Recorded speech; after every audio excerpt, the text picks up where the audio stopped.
হ্যাঁ, বিসমিল্লাহির রহমানির রাহিম। আজকের এই লাইভটি শুরু করছি। আমাদের এমপি সাহেব যে মহান একটি উদ্যোগ নিয়েছেন, দোহানবগঞ্জের যত খাল আছে ভরাট হয়ে গেছিল বিগত দিনে, সেই খালগুলি ব্রিটিশ আমলে কৃষকরা ব্যবহার করতো কৃষিকাজের জন্য। এই খালগুলি ছিল জমিদারি সত্ত্ব জনসাধারণের ব্যবহারের জন্য।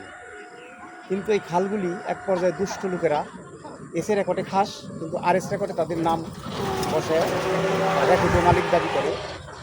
এই খালগুলি সরকার পুনরায় উদ্ধার করে এবং খালগুলি খনন করে জনগণের ব্যবহারের জন্য সুগম করে দেয়, সুগম রাস্তা করে দেয় ব্যবহারের জন্য। তাতে জনগণের অনেক উপকার হবে। দেশের মানুষ যেন তাদের কৃষিকাজের পণ্যগুলি এই খাল দিয়ে নিয়ে যেতে পারে সহজেই। কারণ নদীপথে যে কোনো জিনিস ট্রান্সপোর্ট করলে, যানবাহন চললে এই খরচ কম লাগে। এর জন্য এই খালগুলি খনন করে এবং দখলমুক্ত করেই এই খালগুলি জনগণের ব্যবহারের সুবিধার জন্য সুবিধা করে দেওয়া হয়।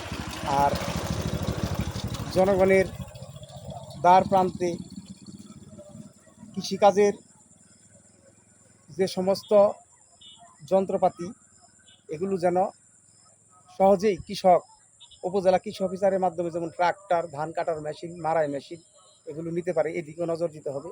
কারণ কৃষক বাঁচলে বাংলাদেশ বাঁচবে, আমাদের কৃষি প্রধান দেশ। এই খাল, বাংলাদেশের যত খাল আছে এগুলি দখলমুক্ত করে আগের দিনে যেরকম মানুষ ব্যবহার করতো, কৃষকরা ব্যবহার করতো, সেই কৃষকের জন্য এই খালগুলি অবমুক্ত করে দিলে এবং খনন কাজ শুরু হয়েছে সারা বাংলাদেশে।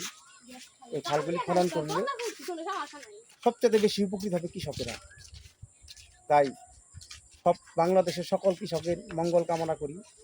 কৃষকরা যেন সুখে শান্তিতে এই বাংলাদেশে বসবাস করে কৃষিতে আধুনিক কৃষির কাজ করে যেন দেশকে এগিয়ে নিয়ে যেতে পারে।